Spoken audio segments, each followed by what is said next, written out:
anoti yako, anoti yako, anoti yako,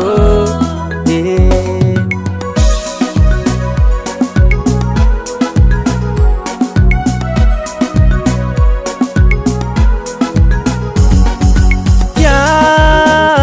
vange nera kwa minao milana mange itambara kwa minao Fitya vange nera kwa minao milana mange itambara kwa minao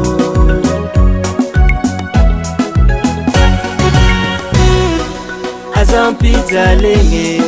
faza uchi madinge Azampira fesina faza uchi matant Azampi zalenge faza uchi madinge Azampira fesina faza uchi matante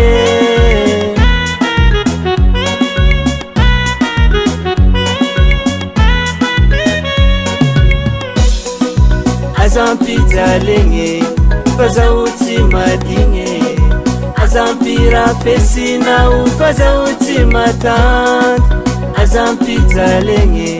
faza uchi madinge Azampira fesina faza uchi matante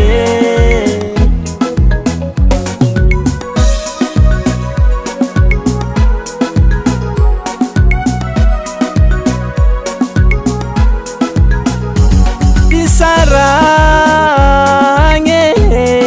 setakuwa minao Pafitya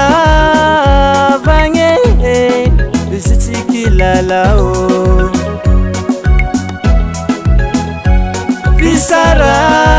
Sarange setakuwa minao Pafitya vange isichikilalao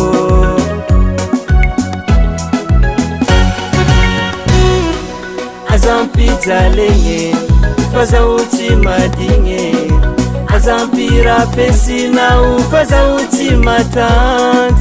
Azampi zalenge faza uchi madinge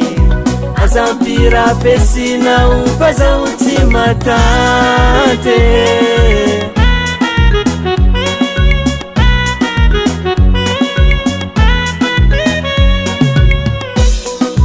Azampi zalenge faza uchi madinge Azampira fesina faza uchi matant Azampi zalenge faza uchi madinge Azampira fesina faza uchi matante